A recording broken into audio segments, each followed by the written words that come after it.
और आज मैं आपको बहुत ही स्पेशल चीज़ दिखाने वाली हूँ और वो हैं मेरे भाई की शादी के card. Do you remember your first subscriber? क्या वो तुमको अपना पहला सब्सक्राइबर याद है? प्रीति की भाभी का नाम है शालिनी। तो कुछ इस तरह की ककड़ियों का आनंद आजकल हमारे मेहमान भी लेते हैं ना। होम स्टे के काम के साथ साथ ब्लॉगिंग बहुत टफ हो रहा है ना। माँ मुझे प्यार कर रही और ये आ गई कि मुझे भी करो। मंगलू भी हमको भेजने के लिए यहाँ स्टेशन तक आ रखा है और अभी शाम के टाइम पर माहौल बहुत ही रौनक भरा हो रखा है।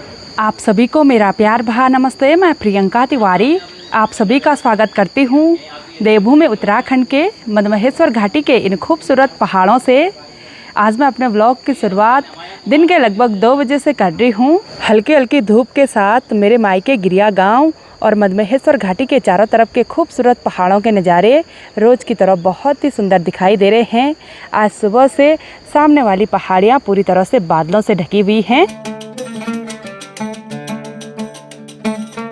मेरे मायके वाले घर यानी कि चौखंबा दर्शन होम स्टे में जितने भी मेहमान रुकने के लिए आए हुए थे वो सभी यहाँ से जा चुके हैं, कुछ अपने घर की ओर और कुछ श्री केदारनाथ धाम की ओर। और फिर से आज घर पर गेस्ट आने वाले हैं, कुछ तो आगे हैं अभी एंट्री वगैरह कर रहे हैं।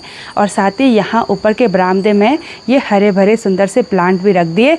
ये पहले नीचे आंगन में रखे हुए थे क्योंकि हम गमलों के नीचे ये नहीं रखने के लिए लाए थे। तो पिछले चक्कर जब मैं देहरादून से आई तो वो लेकर आई तो फिर ये प्लांट ऊपर रख दिए।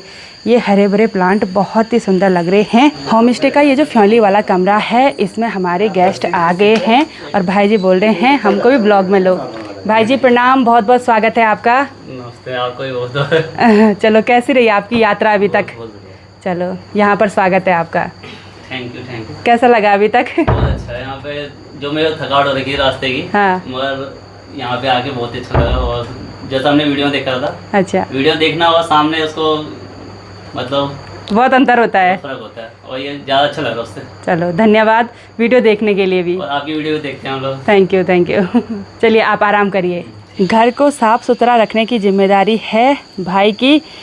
तो भाई अभी तक तो अच्छे से मेंटेन कर रहा है।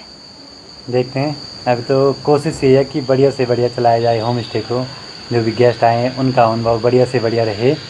और अगर आप लोग भी आना चाहते हैं कोई तो डिस्क्रिप्शन बॉक्स में नंबर है, उस पर कॉल या व्हाट्सएप करके आप यहाँ पे बुकिंग्स करवा सकते हैं। होम स्टे में सबसे ज़रूरी क्या चीज़ सोची कि ये होनी ही चाहिए? सबसे मेन साफ़ सफाई। हाँ। बाकी चीज़ें तो होती रहती हैं क्योंकि रहने के लिए बेड भी सभी के पास होगा, खाना भी हर कोई खिलाएगा।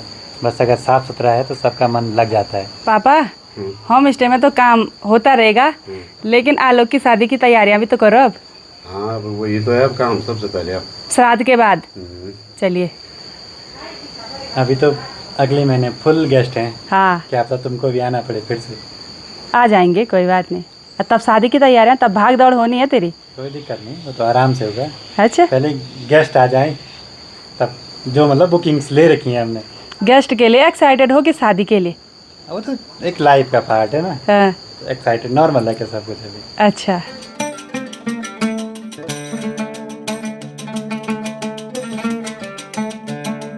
पापा यहाँ पर बैठे बैठे प्रीति का सिल्वर प्ले बटन देख रहे हैं।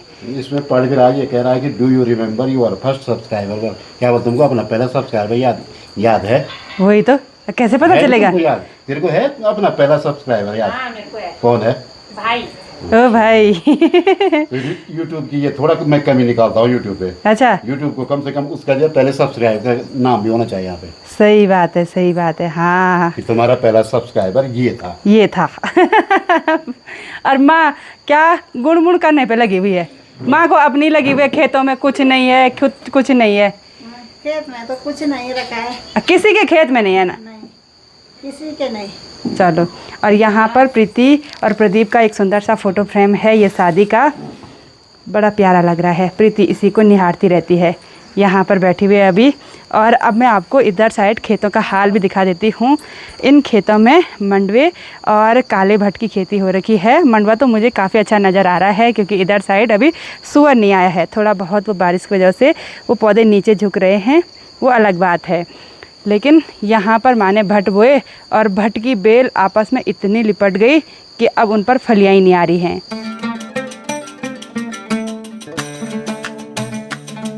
लंच करने के बाद थोड़ी देर तक बैठे रहे और शाम के लगभग 3:30 बजे का टाइम हो गया और अभी मेरी और प्रीति की तैयारी हो गई है मायके से ससुराल जाने की।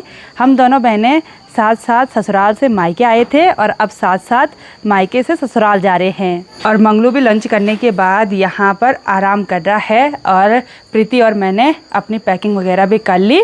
और आज मैं आपको बहुत ही स्पेशल चीज़ दिखाने वाली हूँ और वो हैं मेरे भाई की शादी के कार्ड, जो कि लगभग 1 हफ्ते पहले यहाँ घर पर आ गए थे और हमने कुछ इस तरह का कार्ड शादी के लिए पसंद किया। कैसा लगा प्रीति को कार्ड? बहुत सुंदर। अच्छा है। पहले मैंने दूसरा वाला पसंद किया था, अच्छा, फिर चेंज हो गया मामला, फिर ये वाला पसंद किया। बहुत सुंदर है। और यहाँ पर लिखा हुआ है आलोक और शालिनी, यानी कि प्रीति की भाभी का नाम है शालिनी। शालिनी। अब आप सोच रहे होंगे मैंने प्रीति की भाभी क्यों बोला। एक्चुअली आलोक मेरे से छोटा है तो वो मेरे भुल्ले की बुआरी हुई, यानी कि बहू हुई।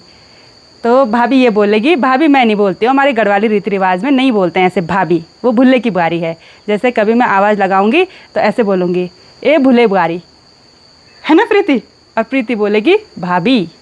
काश ये भाई मेरे से भी छोटा होता तब तो क्या मैं होता? भी बोलती ए बुल्ले की बुआरी। अच्छा जेठो बनने का शौक है इसको भी।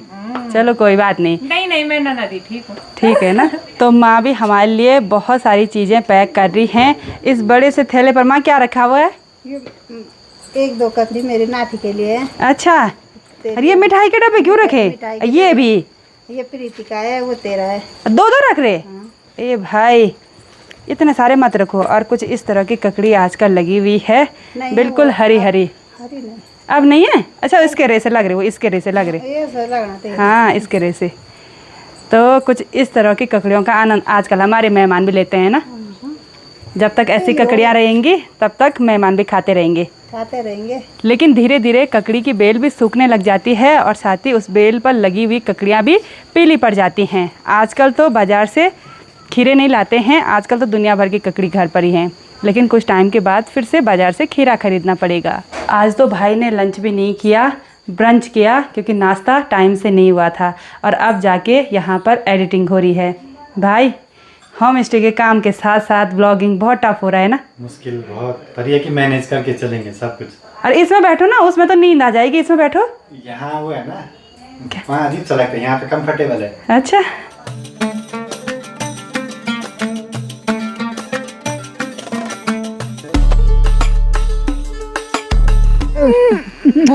ये देखो माँ मुझे प्यार कर रही और ये आ गई कि मुझे भी करो। अच्छे ढंग से रहना। चलो चलो ठीक है, बाय माँ। बाय। माँ तो होम स्टे के सारे कामों में एक्सपर्ट हो गई, खासकर किचन के काम में। किचन का काम है, चलो। किचन का काम है। मेरी माँ ने पहले से सिखाया हमको। अच्छा किचन का काम करो, हाँ बाहर तो कोई भी कर सकता है। चलो बढ़िया बढ़िया। किचन का काम बेटियों को किचन का काम सिखाना चाहिए। अच्छा और मैंने भी तो किचन का काम सिखाया तुमको, आज काम आ गया। आज काम आया।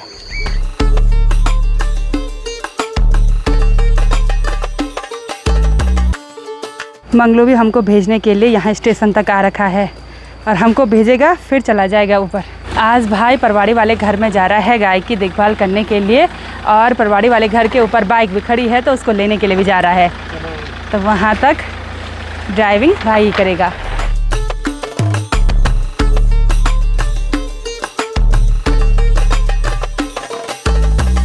परवाड़ी वाले घर तक भाई ने ड्राइविंग की और यहाँ पर भाई की बाइक बहुत दिनों से पार्क हो रखी है, तो अब यहाँ से मैं चलाऊँगी। तो अब बढ़ते हैं आज के खूबसूरत सफ़र में आगे, और हमको सोनप्रयाग पहुँचने के लिए लगभग 1.5-2 घंटे का टाइम लग जाएगा, अगर रामपुर में जाम नहीं होगा तो। हर हर महादेव, जय श्री त्रियोगी नारायण।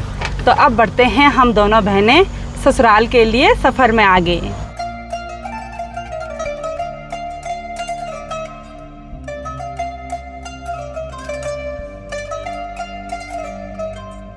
उखीमठ मार्केट क्रॉस करने के बाद हम तो चुन्नी तक पहुंच गए थे, लेकिन अभी अभी प्रदीप देवर जी का फ़ोन आया कि उखीमठ मार्केट से कुछ सामान जो बहुत ज़रूरी है बोला नए वाले घर के लिए, वो लेकर आना है। तो वो जो मिस्त्री हमारे घर पर काम कर रहे थे वही लोग वो सामान देंगे। आधे रास्ते तक वो आ रहे हैं, फिर आधे रास्ते तक हम चले जाते हैं। हम उतनी दूर से आधे रास्ते तक आए और वो भाई जी लेकर आए हैं ये टूल, पता नहीं इसको क्या बोलते हैं। ऐसे लग रहा है जैसे एंगल फिक्स करना होगा, क्योंकि यहाँ पर लिखा भी हुआ है, पूरी स्केल बनी हुई है। तो ये है बड़े काम की चीज़, ये चाहिए थी बोला नए वाले घर पर। तो अब बढ़ते हैं सफ़र में आगे।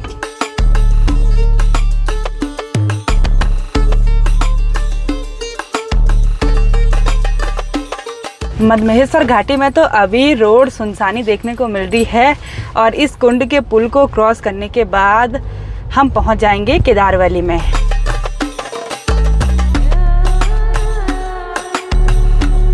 आज तो केदार घाटी के खूबसूरत बड़े मार्केट गुप्त काशी मार्केट में आते ही हल्का हल्का अंधेरा होने लग गया, यानी कि सोनप्रयाग पहुंचते पहुंचते तो पूरी तरह से रात ही हो जाएगी। रामपुर में जाम नहीं लगना चाहिए, थोड़ा बहुत तो चल सकता है कि हमको पता है कि वहाँ पर रोड ख़राब है, लेकिन मैं सोच रही हूँ कल परसों से बारिश नहीं हुई तो हो सकता है सही भी हो गई हो, और ऐसा भी हो सकता है कि हम वहाँ पहुँचे और बारिश हो जाए, फिर रोड और ख़राब। पूरे रास्ते भर लगभग सुनसान सा माहौल रहा, लेकिन अभी यहाँ रामपुर मार्केट में आते ही गाड़ियों की लंबी लंबी लाइन देखने को मिलती है जो रोड के एक साइड पार्क हो रखे हैं। आज तो जाम का माहौल नहीं बना हुआ है, देखते हैं थोड़ा सा आगे जाकर कैसी स्थिति है। शायद लोग उधर साइड जा ही नहीं रहे हैं, मुझे तो ऐसा ही लग रहा। थोड़ा सा जाम लगा है आगे से, क्योंकि उधर साइड की गाड़ियाँ इधर आ रही हैं। आज तो यहाँ पर गाड़ियाँ सीधे सीधे जा रही हैं, यानी कि थोड़ा सा रोड ठीक हो गई, कीचड़ नहीं है अभी।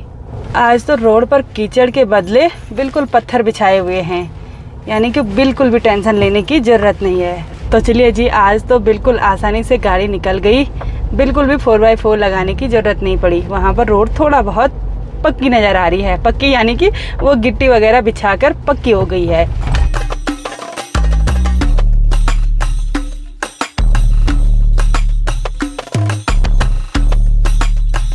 शाम के लगभग 7:30 बजे सफ़र में आगे बढ़ते हुए फाइनली हम सोनप्रयाग में अपने लॉज में पहुंच गए हैं। और अभी शाम के टाइम पर माहौल बहुत ही रौनक भरा हो रखा है। काफ़ी सारे यात्री लोग हमारे होटल के आगे से खड़े हो रखे हैं और साथ ही बहुत सारे टूरिस्ट व्हीकल भी पार्क हो रखे हैं। यात्रियों की भीड़ बाकी बाज़ारों में देखने को नहीं मिल रही है, बल्कि यहीं सिरसी रामपुर से हमको बहुत सारे टूरिस्ट व्हीकल नज़र आए, वरना पूरी रोड भी खाली खाली रही। और यहाँ हमारे रूम की हालत तो बेकार हो रखी है, साफ़ सफाई करने के लिए हो रखा है। और प्रीति बोल रही है कपड़ों पर साक लगा हुआ है, बोला वही तो काफी टाइम से है ना यही। हाँ, जिस दिन से हम घर गए थे उस दिन से दोबारा सोनप्रयाग आना ही नहीं हुआ। वही तो। और जैसे मैं यहाँ बालकनी में खड़ी हो रही हूँ ना, वैसे ही बिल्कुल ठंडी ठंडी हवा महसूस हो रही है। और अब मंदाकिनी नदी की आवाज़ नहीं सुनाई दे रही है, क्योंकि अब शोरगुल बढ़ने लग गया और धीरे धीरे पहाड़ों में ठंड भी बढ़ने लग जाएगी, तो फिर स्वेटर पहनने की ज़रूरत महसूस होती है। वो तो 1-2 दिन से बारिश नहीं हुई तब स्वेटर नहीं पहनी, वरना अगर बारिश होती ना अभी तो ठंड से बुरा हाल हो जाता। और रात के टाइम पर सोनप्रयाग की ग्राउंड पार्किंग में बहुत सारे टेम्पो ट्रैवल पार्क हुए देखने को मिल रहे हैं और साथ ही लाइन से काफ़ी सारे यात्रियों की गाड़ियां आ रही हैं। रात काफ़ी हो गई, इसलिए आज हम ऊपर गांव वाले घर में नहीं जा रहे हैं, बल्कि यहीं सोनप्रयाग में अपने लॉज में रुक रहे हैं। तो आज की इस वीडियो को यहीं पर एंड करते हैं। आई होप आपको वीडियो पसंद आई होगी। वीडियो पसंद आए उसको लाइक कीजिए, कमेंट कीजिए और अपने दोस्तों के साथ शेयर कीजिए। मैं प्रियंका योगी तिवारी मिलती हूँ आपको अपनी अगली नई वीडियो में। तब तक के लिए जय देवभूमि उत्तराखंड।